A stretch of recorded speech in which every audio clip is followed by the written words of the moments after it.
Ok, vamos então fechar nossos olhos para uma palavra de oração.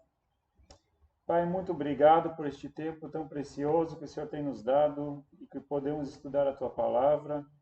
E a minha oração, meu Deus, é que seja muito mais do que apenas um estudo, mas sim seja uma reflexão sobre a proclamação do Evangelho, sobre a proclamação, a pregação do Evangelho, das boas novas que o Senhor tem feito nas nossas vidas. Pai, edifica cada um de nós, em nome de Jesus. Amém. Então, hoje nós vamos continuar nosso curso aí com o tema homilética. Tem alguém que não pegou o livro? Todos têm livro? Se vocês quiserem, eu não vou entregar o menos contato possível, então tem livros que estão aqui na frente, se alguém de vocês quiser vir pegar. Eu vou tocar no teu. Isso.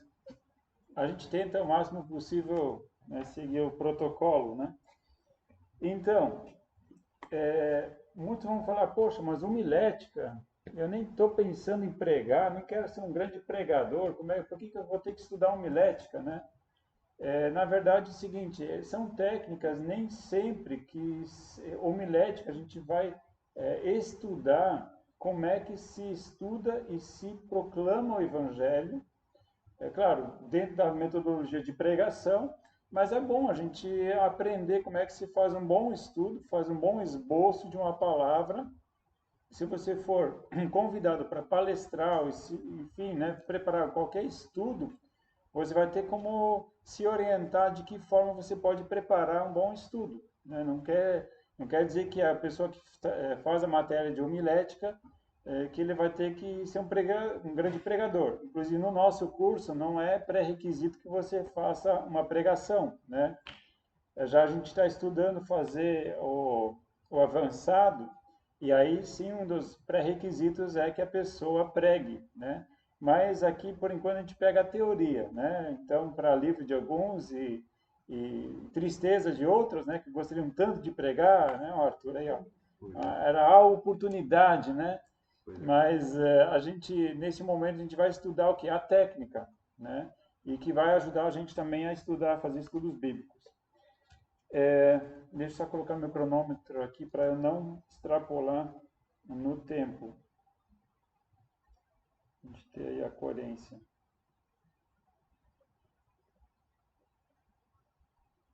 Então, o nosso curso, eu estou com um livro, um modelo mais antigo, mas o conteúdo é o mesmo, tá? Então, o nosso curso, ele apresenta essa disciplina, ele vai iniciar com a definição, o que é homilética, né? Então, homilética é a ciência e pode ser considerada sob diversos pontos de vista históricos, psicológicos e sociais. Pode-se dizer que, além de ciência, também é arte. Homilética é a arte de preparar e pregar sermões, sendo a transliteração de uma palavra grega, que tem como sentido básico conversar com. Então, a palavra grega, homilia, significa conversar com, ou discurso, né? Alguém discursando. Então, não necessariamente homilética é um termo bíblico, ou a gente encontra até paralelos na Bíblia, né? Mas não quer dizer que homilética só se refere à pregação bíblica, tá? Ele é um termo genérico dentro da língua grega, então não restrita, né, ao conhecimento bíblico. Aí ele coloca várias definições sobre homilética, tá? Eu vou destacar apenas três conceitos que ele coloca aqui nessas definições todas, né? Homilética, na verdade, ele tem a ver com três questões, três coisas que a gente poderia dizer, né? São três os pontos envolvidos numa homilética. A mensagem a ser transmitida, o transmissor e o receptor. É uma coisa bem básica, né? Se eu tenho alguma coisa, eu sou o emissário, o proclamador. existe a mensagem que eu quero passar e existe o receptor. Né? Essa ideia bem resumida. E a homilética vai fazer o quê? Vai procurar técnicas de como passar essa mensagem da melhor forma para que o receptor receba a mensagem da melhor forma mais coerente possível, fácil de ser compreendida, né? Ele coloca aqui também 3 coisas envolvidas. Em primeiro lugar, o pregador. Para mim, ele está na página 12, bem baixo, o penúltimo parágrafo. O parágrafo ele começa assim: essas 3 primeiras opiniões sobre a homilética. Vocês acharam esse parágrafo? Então, página 15. Obrigado. Essas 3 primeiras opiniões sobre a homilética, ele estava se referindo ao texto acima, né? Ressaltam cada uma a seu modo a mediação da palavra de Deus por um agente humano, especialmente escolhido por isso, ou seja, pregador e a pregadora. Então, ele é um dos quesitos então que está inerente a um conceito é o pregador, certo? Então, os conceitos sobre homilética, eles vão variar. Alguns eles vão dar uma ênfase sobre o pregador, certo? O ponto 2, pula um parágrafo, vai para o próximo. Ele diz assim: as 2 citações acima destacam o conteúdo da pregação, isto é, as escrituras, base sobre a qual cada pessoa responsável por proclamar o evangelho deve usar. Então, outros conceitos vão destacar o quê? A mensagem. Não o pregador nem o receptor, mas eles vão focar o quê? A mensagem a ser passada. E outros conceitos vão focar em outra coisa.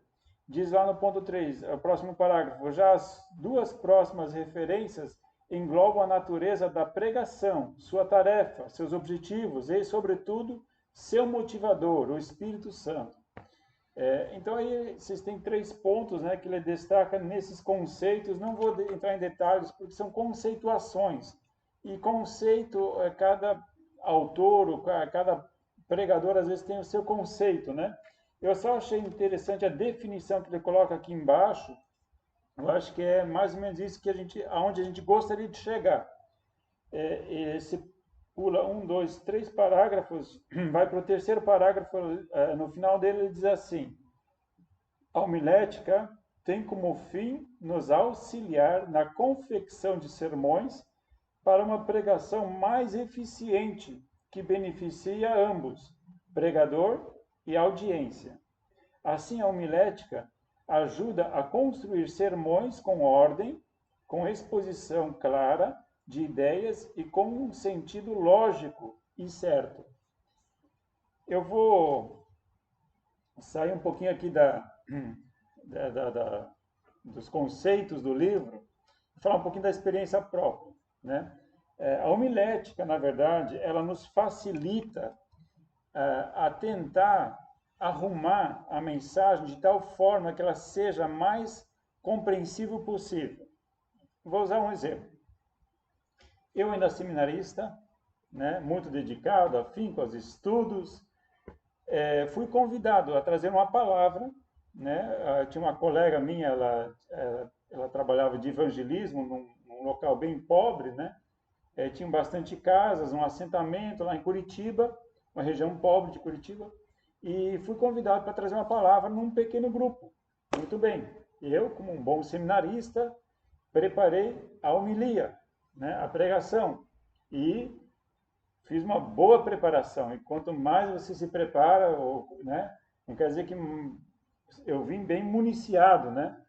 E comecei, então, no momento da palavra, comecei a minha retórica. Eu até hoje tenho pena dos meus ouvintes, né? Por que eu tenho pena deles? Porque eles tiveram que ouvir uma pregação de 1h e pouco, quase, num pequeno grupo, que era para ser uma coisa informal, uma coisa simples, né? Eu fiz um estudo aprofundado de um tema, né, que eu tenho pena deles até hoje. Então, o que acontece? A homilética, justamente, tenta fazer isso, tenta facilitar o processo. De você adequar ao evangelho para as pessoas que vão te ouvir de uma forma mais fácil e didática possível, né? Não complicando, mas facilitando esse vínculo, né, da pregação do evangelho. Então, eu ainda não tinha tido as aulas de homilética, né? Então, por isso, posso me justificar. Enfim, a ideia justamente é essa, é traduzir ou formatar as ideias de tal forma lógica e compreensível para que as pessoas que te ouvem, eles tenham uma sequência lógica das ideias, que elas consigam acompanhar aquilo que você está falando, porque quando não existe uma sequência lógica de ideias, de pontos, de argumentos, a pessoa começa a falar e começa a empolgar e começa a sair do tema e começa a pregar não sei o que e tal, e às vezes foge daquilo que é mesmo a palavra que precisa ser pregada, né? Então a homilética, ela te dá técnicas de você organizar as suas ideias de tal forma que façam sentido não só para você, mas para quem vai ouvir. Essa é a ideia da homilética, ok? Seguindo então, eu fiz um estudo à parte aqui sobre Jesus. Tá? Isso aqui não está no livro, isso aqui não está no... Mas por quê? Porque quando a gente vai estudar homilética ou vai estudar exposição, né, pregação, o interessante é a gente olhar para Jesus, porque ele é o nosso inspirador, né? Porque quando ele falava, ele juntava multidões e ele muitas vezes pregava por muito tempo e as pessoas ficavam ali, sentadas ao redor deles. Ele nem tinha recursos de microfone, de PowerPoint, de seja lá o que for. Mas a simples pregação de Jesus levava multidões a seguir ele durante dias, né? Então eu gostaria de convidar junto contigo, ou junto comigo, a abrir alguns textos bíblicos. Abre em Mateus capítulo 5, por favor. Vamos ver aí como é que Jesus agia, qual era a forma de Jesus, o que acontecia quando Jesus ensinava. Mateus capítulo 5, versículo 1, diz assim: Vendo Jesus as multidões, subiu a um monte e assentou-se, aproximaram-se dele os seus discípulos. E ele começou a ensiná-los, dizendo, a gente sabe que esse é o Sermão do Monte, né, o famoso chamado Sermão do Monte, onde Jesus traz vários ensinos e era uma multidão, né, que seguia ele, que neste momento buscou orientação com ele. Veja lá agora, capítulo 13, versículos 1 a 3. Capítulo 13, versículos 1 a 3. Diz assim: Naquele mesmo dia, Jesus saiu da seara, assentou-se junto ao mar. Ajuntaram-se grandes multidões ao seu redor, de sorte que entrou num barco e se assentou, enquanto toda a multidão estava em pé na praia. E falou-lhes de muitas coisas por meio de parábolas, dizendo... Então, olha só novamente, antes era no alto do monte, aqui é na beira do mar, né? Na região da Galileia, se não me engano, né? Na região da Galileia. Então, que, na verdade, não é um mar, é um grande de um lago, né? A água doce, no caso. Enfim, as pessoas ficaram na margem, ele afastou um pouco o barco e começou a ensinar. Sem muita tecnologia, sem muita, né? A simples proclamação do Evangelho. E muitas vezes eu já me perguntei o que Jesus tinha que as pessoas ficavam ou seguiam ele por horas para, às vezes, ficar cansados, com fome, porque tinha momentos que eles ficavam com fome, que até antes de despedir aí tem os milagres da multiplicação, né? Porque eles estavam já seguindo há tanto tempo, ficaram sentados ouvindo, enfim. O que levava as pessoas a ouvir alguém que demandasse tanto esforço? Eu já me peguei várias vezes pensando. Eu tenho orado muito a Deus, pedindo, Deus, lógico que eu não quero me igualar a Jesus, mas que a palavra, que aquilo que a gente for pregar, cause o mesmo impacto, ou pelo menos o mais próximo possível daquilo que Jesus provocava no seu ouvinte. Então, olhando assim para isso, eu fico assim admirado de ver aquilo que Jesus era e aquilo que ele falava e aquilo era recebido, né? Capítulo 14, versículos 13 e 14. Capítulo 14, versículos 13 e 14 diz assim: Jesus, ouvindo isto, retirou-se dali num barco para um lugar deserto à parte. Sabendo o povo, seguiu a pé, desde as cidades. Saindo Jesus, viu uma grande multidão e, possuído de grande compaixão para com ela, curou os seus enfermos. Novamente, Jesus procurando lugar solitário, querendo se afastar das multidões, as multidões vinham atrás dele, buscando ele, desejando. E o que acontece? Aí que está um diferencial. Ele não apenas pregava, algumas coisas aconteciam enquanto ele pregava. Ele se importava com as pessoas. Em primeiro lugar, ele se importava com as pessoas. Aqui diz que ele viu essa multidão, viu uma grande multidão, possuída de grande compaixão para com ela, curou os seus enfermos. Gente, a pregação, se não for movida por compaixão, se não tiver um motivador para isso, se a motivação da pessoa é ser um grande orador, cara, sai na rua, começa a falar, pronto. Não é o púlpito. O púlpito, a motivação da pessoa de estar aqui precisa ser outra. Precisa ser outra. E quando a gente olha Jesus, o que movia ele? O que dava combustível para ele? Compaixão, amor. E aí, meu amigo, quando uma pessoa fala com esse intuito, com essa motivação, aí é diferente. É diferente. Não é alguém falando. Então, em primeiro lugar, Jesus, ele tinha o quê? Compaixão.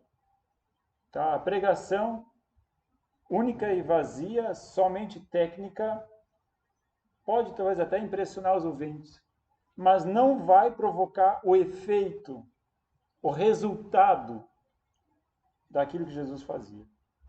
E claro, aí a gente vai para um segundo tópico que a gente encontra nesse texto. Ele curava. Por quê? Porque ele tinha compaixão. Então não é uma pregação vazia, ela era uma pregação que tinha uma motivação coerente, né?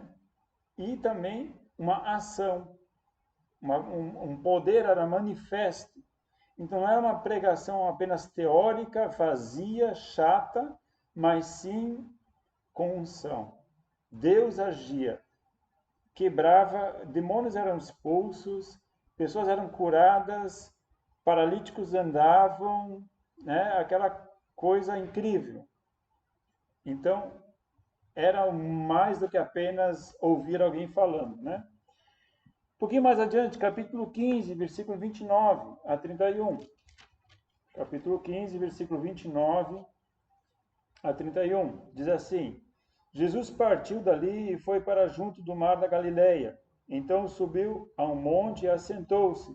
Vieram ter com ele grandes multidões, trazendo coxos, cegos, mudos, aleijados e muitos outros, e os puseram aos pés de Jesus, e ele os curou. De modo que a multidão se maravilhou ao ver os mudos falando, os aleijados sãos, os coxos andando, os cegos vendo, e glorificavam ao Deus de Israel.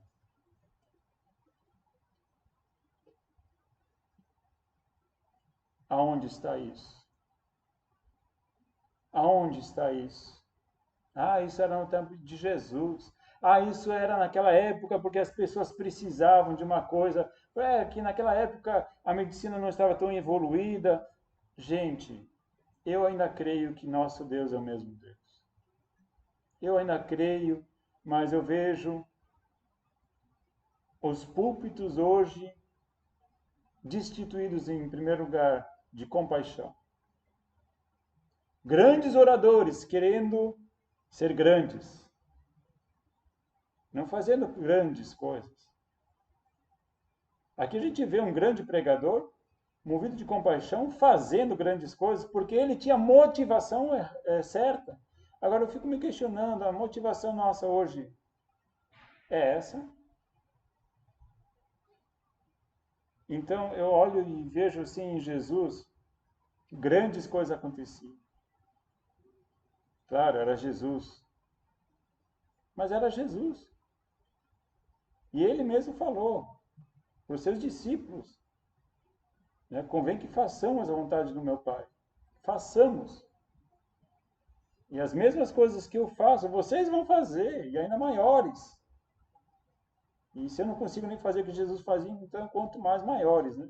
Enfim, o que eu estou pensando é justamente precisamos sim voltar a que a nossa palavra, que os púlpitos reencontrem o caminho de Deus.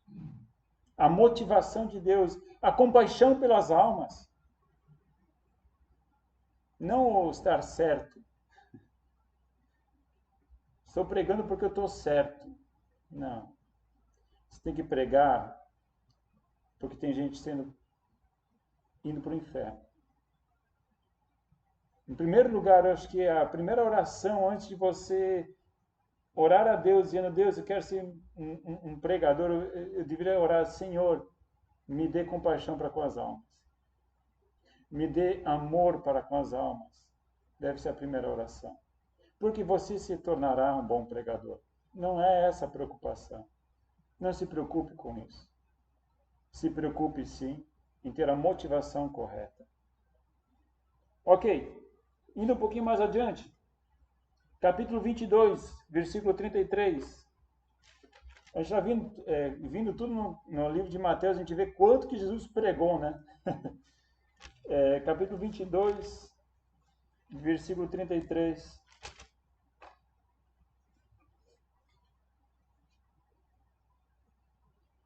Ouvindo isto, as multidões ficaram maravilhadas com seu ensino.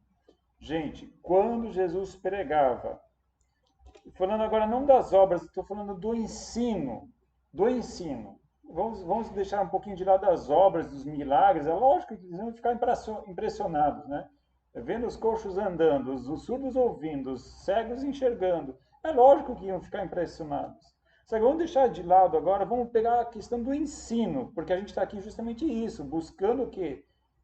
Aprimorar a nossa forma de organizar um ensino coerente. E quando Jesus pregava, as pessoas saíam admiradas pelo seu ensino. Por quê? Por que as pessoas saíam assim impactadas com o ensino de Jesus? O que Jesus tinha que os outros pregadores... Porque não era só Jesus o único pregador. Tinha vários outros que pregavam, ensinavam nas sinagogas. Haviam muitos mestres naquela época. Ou não? Lógico, no meio dos judeus era muito, muito comum terem ali os próprios fariseus, os próprios escribas. A gente vai ver daqui a pouco. Mas o que Jesus tinha de diferente que os outros não tinham? Essa é a grande questão. As pessoas saíram impactadas. E agora vamos ver o que é esse diferencial de Jesus. Vamos pegar Lucas capítulo 4, versículos 31 e 32. Vamos para um outro livro agora, para a gente ter uma outra luz em cima dessa questão. Lucas capítulo 4, versículo 31 e 32.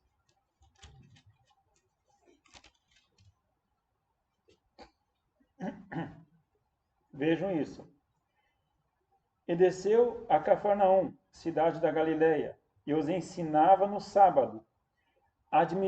Admiravam-se da sua doutrina, porque a sua palavra era com autoridade. Gente, se antes eu falei que Jesus ensinava com compaixão, agora eu quero dizer uma segunda característica da pregação de Jesus: a autoridade. Ele tinha autoridade. É o que o texto nos diz, que ele começou a ensinar no sábado, certo? Na Galileia, admirava-se da sua doutrina, porque a sua palavra era com autoridade. Ele, quando pregava, pregava com propriedade. Por que ele pregava com autoridade? O que lhe dava autoridade? A Deus dava autoridade para ele. Lógico, ele recebeu a autoridade por Deus. Mas existe outra coisa que nos dá autoridade. O que nos dá autoridade quando pregamos, ou quando anunciamos, ou quando falamos alguma coisa? Vamos ver um outro texto, Mateus capítulo 7, versículo 28. Mateus 7, 28. Voltamos para Mateus de novo, né?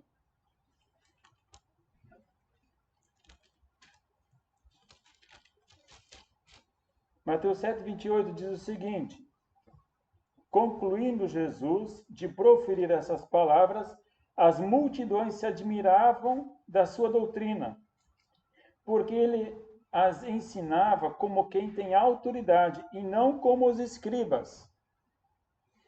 Opa, esse texto aqui é um texto paralelo de Lucas. Ele nos dá uma palavra a mais. Ele faz um comparativo aqui. A autoridade de Jesus. Jesus tinha autoridade, beleza. Mas ele faz um comparativo com os outros pregadores e os outros que ensinavam naquela época, que eram quem? Os escribas e os fariseus. E ele diz, ó, Jesus, a pregação de Jesus tinha autoridade, enquanto que a pregação e o ensino desses outros não tinham. E por que um tinha e o outro não tinha? Ah, porque era Jesus. A primeira resposta é essa, né? Parece que Jesus é Jesus, né? Então não precisa nem de justificativa, mas existe justificativa porque Jesus tinha autoridade e por que os fariseus não tinham. Existe justificativa, não é só, porque era Jesus. A própria Bíblia nos apresenta o porquê Jesus ensinava com propriedade e autoridade e os outros não tinham. Então esse texto ele faz esse comparativo e é curioso isso, né? Ele ensinava como quem tem autoridade e não como os escribas. Porque os escribas, quem melhor entendia, quem mais entendia de Bíblia, né? Eu vou falar do Antigo Testamento, pelo menos naquela época, né? Porque não tinha o Novo, né? Eles estavam vivendo o Novo. Eram os escribas, eles é que detinham, né, todo o conhecimento da Escritura do Antigo Testamento. Agora, para concluir, vamos abrir um último texto e agora nós vamos chegar no grande final aí para saber qual era a diferença de Jesus com os escribas. É Mateus capítulo 23, versículos 1 a 3.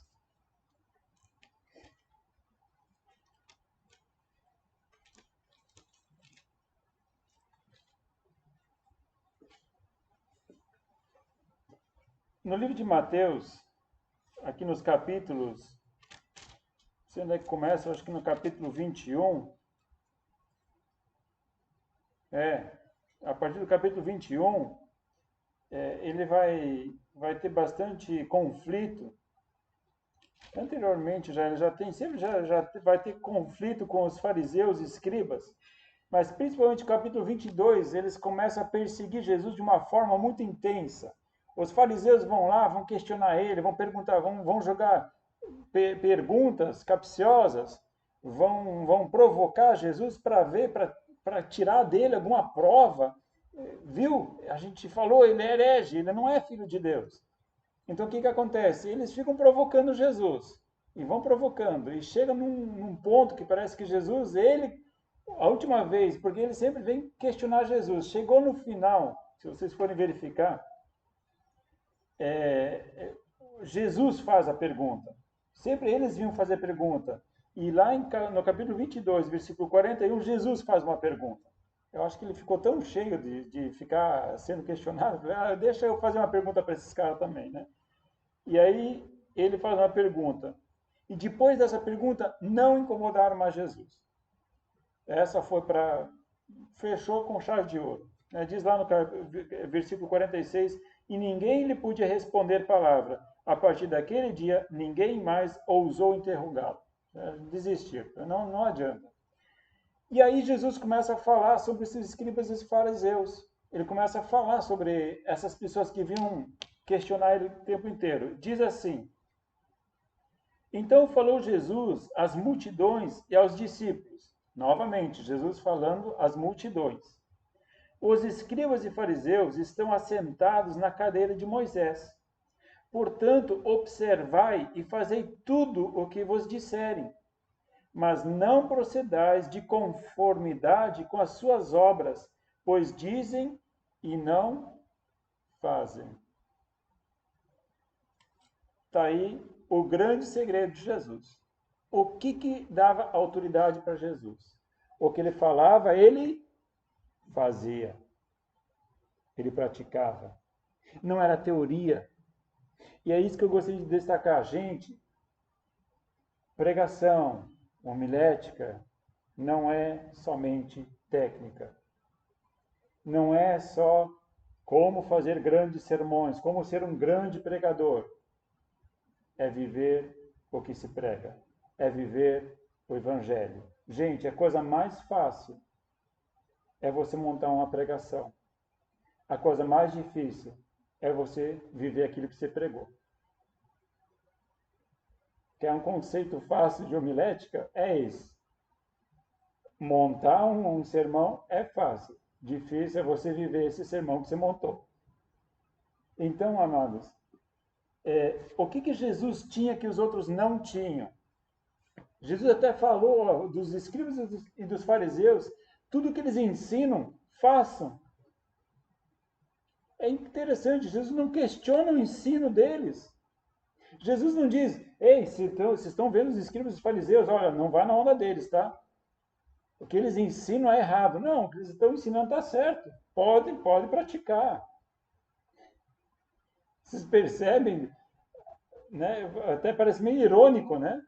Aí Jesus só avisa, ó, só que não façam o que eles fazem, que aí fica feio. A pregação deles pode seguir, não tem problema nenhum. Agora, não vivam como eles vivem. E aí vem toda uma explicação, o porquê ele afirma isso. Eu não vou entrar nesses detalhes, vocês podem fazer essa leitura em casa. E aí agora vocês, com essa ótica, eu acho que se vocês lerem isso, agora vocês vão entender esse texto de uma forma melhor. Ele diz, olha, eles atam fardos pesados sobre as pessoas, mas eles mesmos não carregam. Eles dificultam a religiosidade, eles jogam leis, eles jogam rudimentos sobre as pessoas, eles tornam a vida das pessoas mais difícil. Eles dificultam a vida das pessoas, eles dificultam as pessoas de chegarem a Deus. E o Evangelho justamente precisa ser o quê? O oposto. Auxiliar. Homilética é facilitar o caminho das pessoas para que entendam o Evangelho e se acheguem a Deus. Beleza? Essa aqui não está no livro, essa aí vocês nem pagaram para ouvir, tá? Essa aí foi de graça. Essa aí foi de graça. Muito bem. Voltando ao nosso livro, tá? Pula um parágrafo, diz assim: o sermão pode ser definido como um discurso sobre um tema religioso pregado do púlpito através do qual a pessoa proclama as verdades cristãs, admoesta e como a comunidade repreende, instrui, etc. Então, é um sermão, é um ensino que a pessoa vai trazer do púlpito para exortar. Então, tem várias funções, gente. O sermão, ela tem várias funções, tá? Uma é de ensinar. Existe o sermão de ensino, né? De exortação. Você vai chamar a atenção da igreja, tá? Exortativo. Existe o sermão para você animar as pessoas, né? Trazer ânimo. Existe muita desmotivação, então trazer alegria, trazer ânimo. Então, a palavra ela é muito diversa, né? Então você tem várias funções dentro da pregação que você pode buscar, né? Ou aquela que Deus vai poder te orientar. Claro que dentro disso ainda tem tudo o dom ministerial, né? A pessoa tem um ministério, um chamado ministerial, e geralmente ela vai tender, a pregação vai tender para o chamado ministerial dela, né? O evangelista geralmente vai fazer um apelo para que as pessoas aceitem Jesus. O mestre vai lá no grego, vai cavar o grego e o hebraico, vai descascar o grego e o hebraico, né? O pastor, né, ele já vai cuidar da alma ferida, né? E por aí vai, né? Enfim, tem aí as diferentes variantes, né? Mas em si, os sermões eles podem ser divididos em vários tipos diferentes.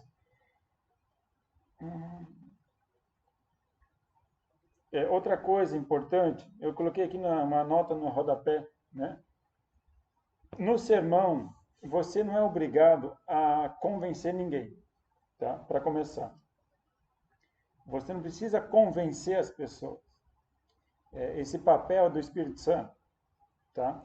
Faça uma boa pregação bíblica e ele vai fazer a parte dele, tá bom? Eu pude participar, na verdade isso quem falou foi o meu professor de homilética, tá? O professor Harry Jansen, né?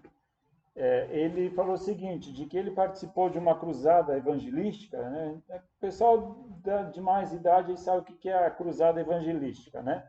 Fazia-se ali uma semana inteira de pregações, coral, grupos especiais e por aí vai, né? Mas o foco era evangelístico, significa todas as mensagens, elas viriam de encontro à pessoa entregar a vida para Jesus. Essa era a ideia, né? Pessoas perdidas encontrarem a Jesus. E aí esse tal pregador, chamavam-se evangelistas, né? Esse tal evangelista, ele foi numa igreja e ele estava acompanhando, daí ele falou assim, esse pregador falou assim, ó, no final, eu vou fazer minha explanação, minha pregação, e no final eu vou fazer o apelo, tá? E no apelo eu vou chamar as pessoas para que aceitem Jesus. Eu vou fazer o apelo, e geralmente era retórico, né? Se repetia o apelo mais uma vez, e ele falou assim: se eu ver que ninguém vem para frente, eu vou começar a usar algumas técnicas de convencimento que eu sei, que eu conheço.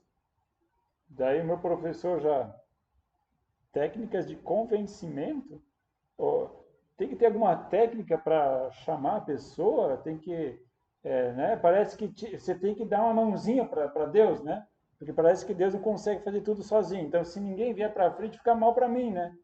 Porque trouxe a palavra, preguei, ninguém veio para frente, fica mal para mim, né?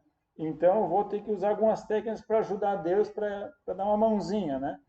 E, e aí ele falou assim que aquela pregação para ele, aquela noite já acabou ali já, né? Ele falou, meu professor de homilética falou, eu acho que a gente não precisa ajudar Deus, né? Acho que Deus não precisa desse tipo de ajuda.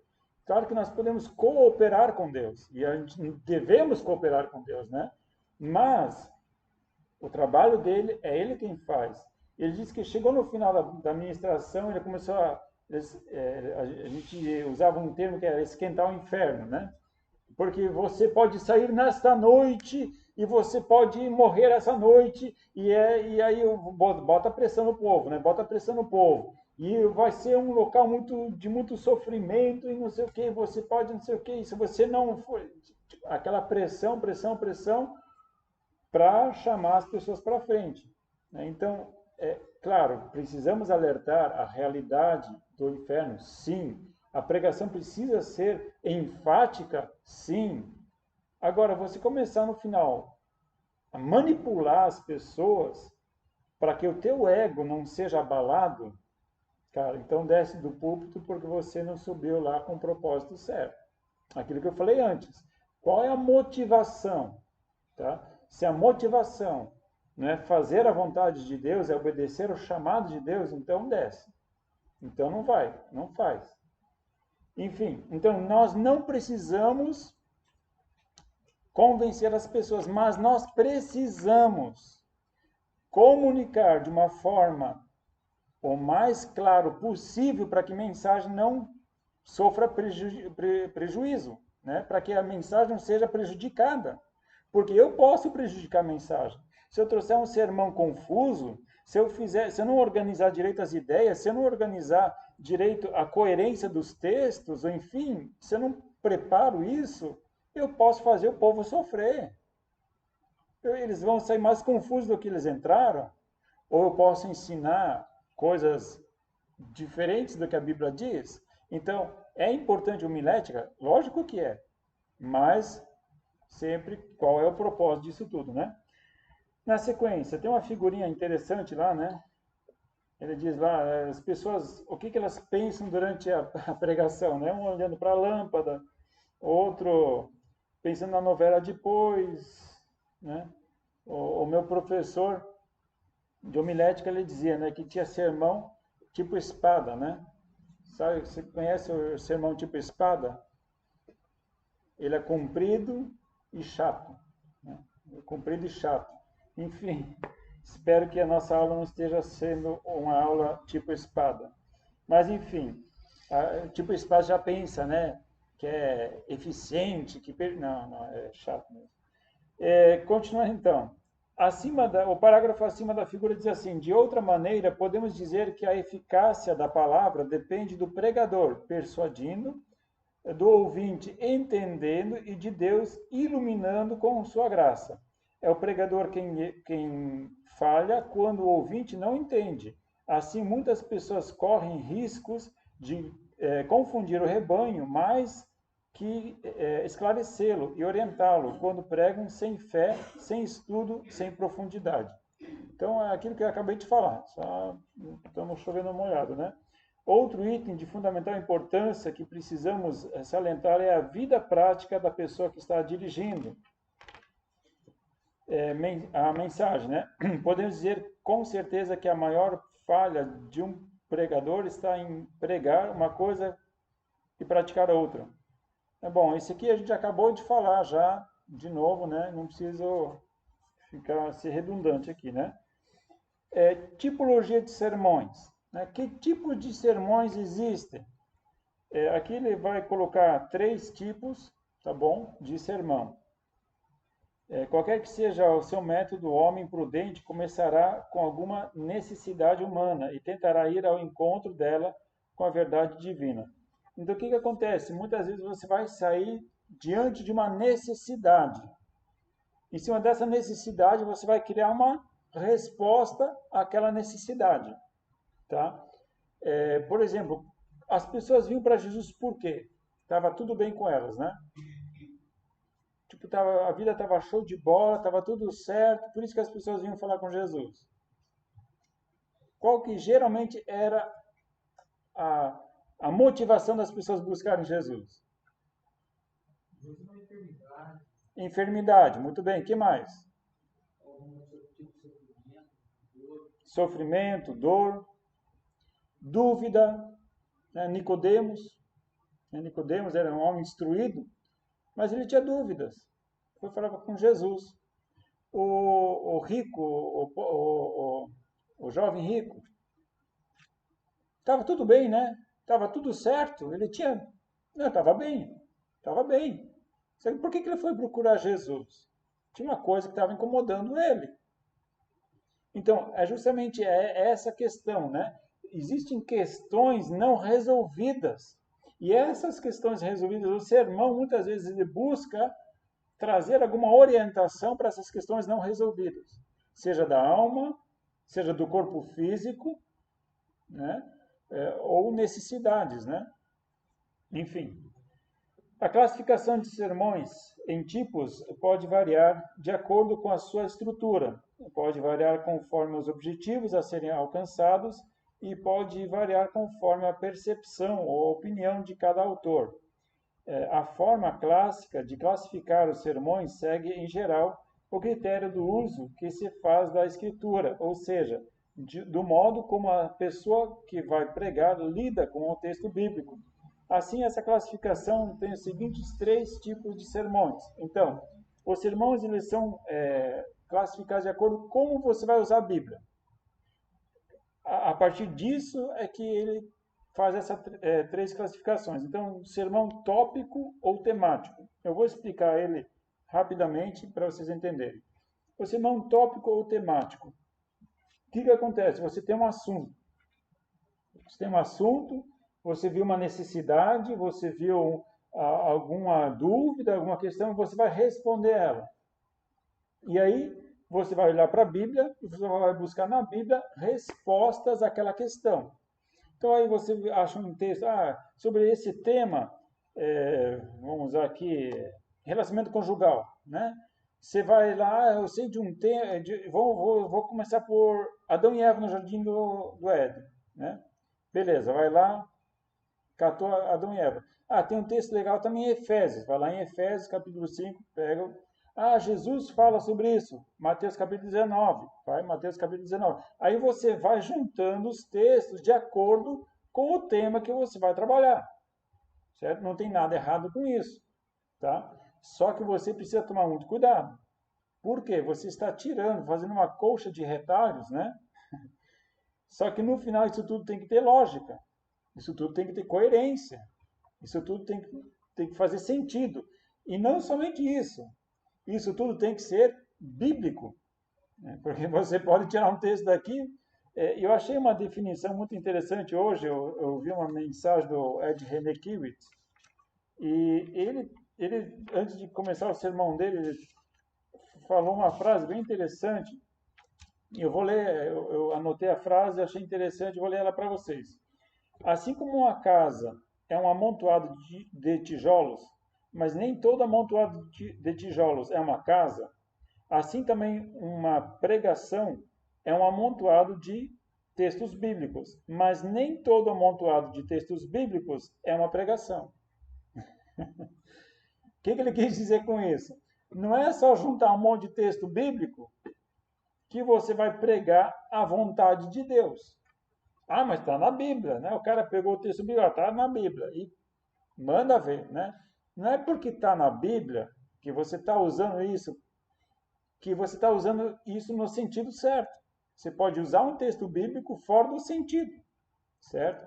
A gente tem uma disciplina que é a hermenêutica, que justamente tem a preocupação disso, né? De você interpretar corretamente a Bíblia, para você não falar besteira. Então, a grande questão do sermão tópico ou temático já propriamente já diz, né? Você tem um tema e a partir deste tema você vai para a Bíblia. Então você tem um assunto e depois você vai para a Bíblia. Primeiro você parte do quê? Do assunto e depois você vai para a Bíblia, tá? Então só que aí é aquela questão, você já tem uma coisa em mente e quando você vai ler a Bíblia, às vezes você já lê com essa ótica de querer achar aquilo. Né? E aí, às vezes, você pode correr no risco de achar isso que se quer achar em alguns textos que, na verdade, não é a preocupação do texto. Tá?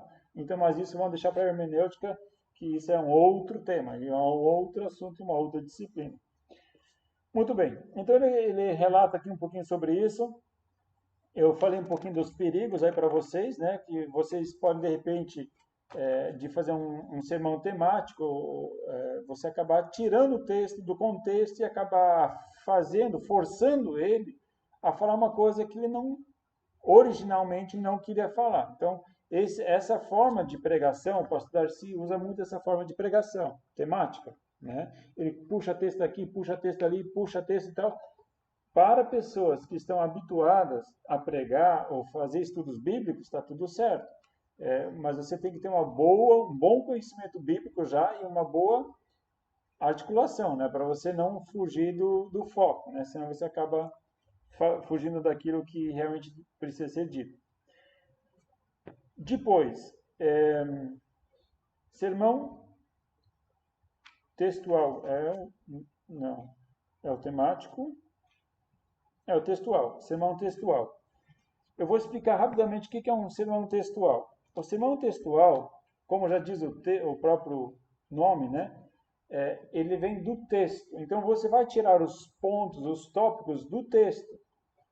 Mas você não fica preso a este texto. Você somente tira os pontos principais deste texto e aí você vai juntar com esse texto vários outros para você afirmar aquilo que você está falando, né, com outros textos paralelos.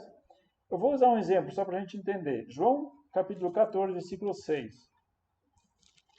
Esse texto, na verdade, a gente já conhece de cor, né? João 14, 6. Palavra de Jesus. É uma afirmação de Jesus. João 14, 6 diz assim: Respondeu-lhe Jesus: Eu sou o caminho, a verdade e a vida. Ninguém vem ao Pai senão por mim. Ok, é um versículo curto, né? Aqui você tem uma estrutura de uma pregação fácil, né?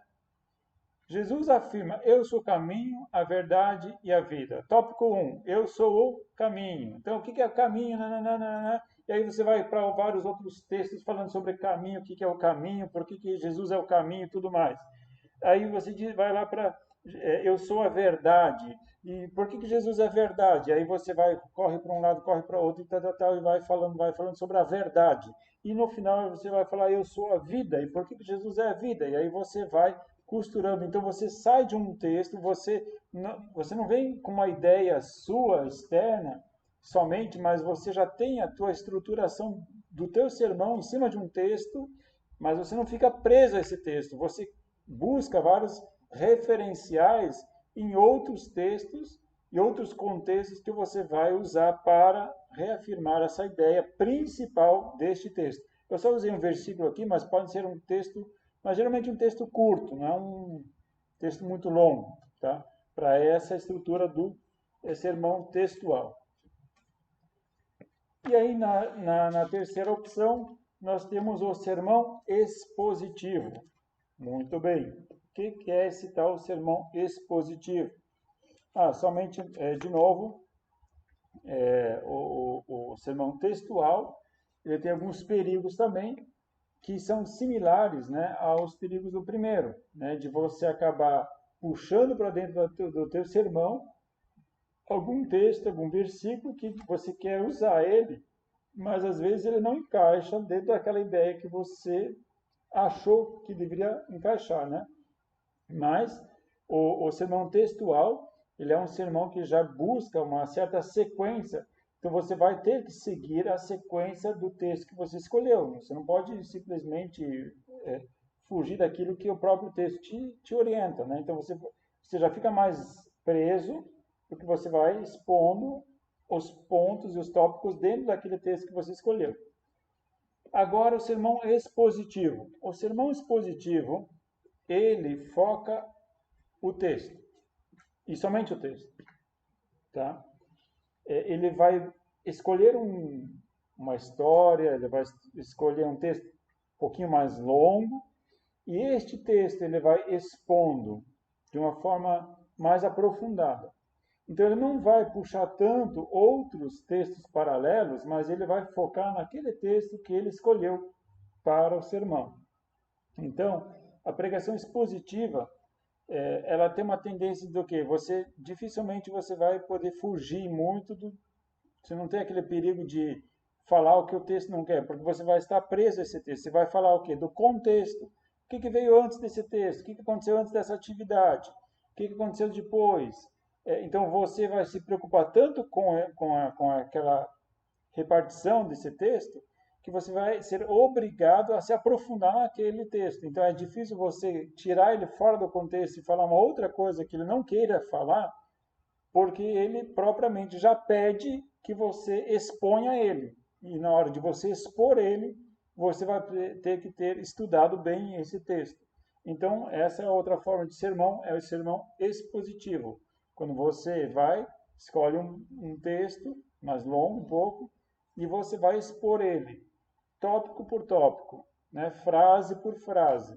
E é a forma, alguns preferem, né, essa forma de sermão, porque você não vai fugir muito do contexto desse texto, né? Então ele te dá algumas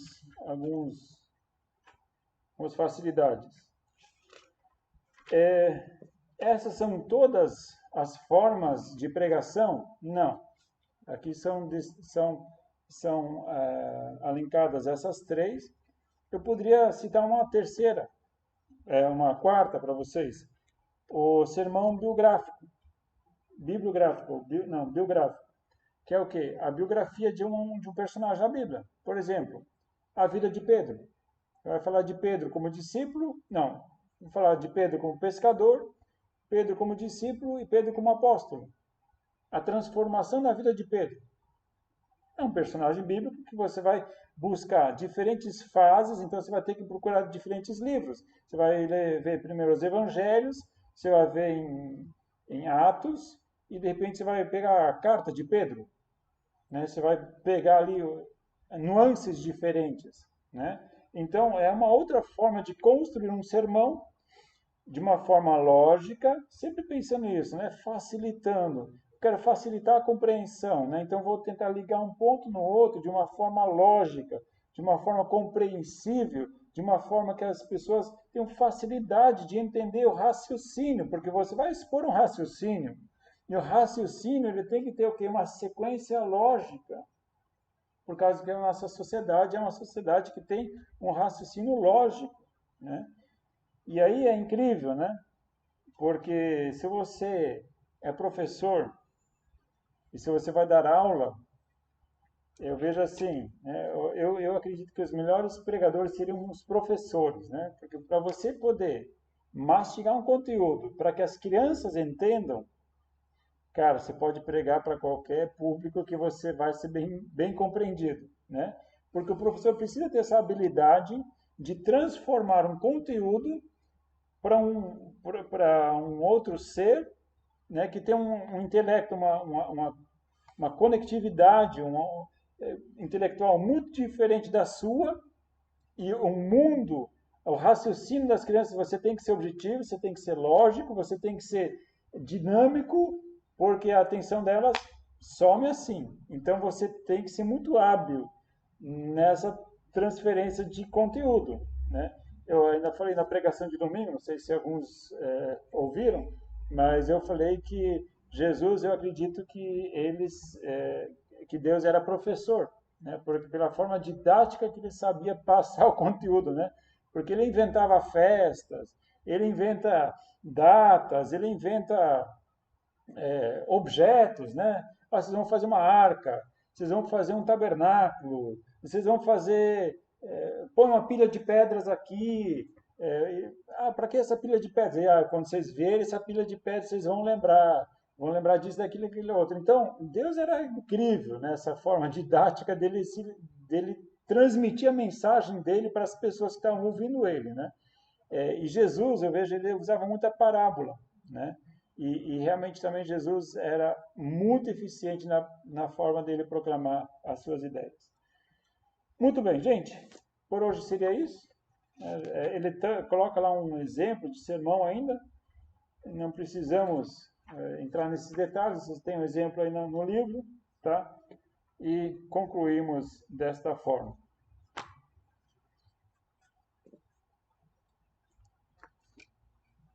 Só vou colocar um stop aqui.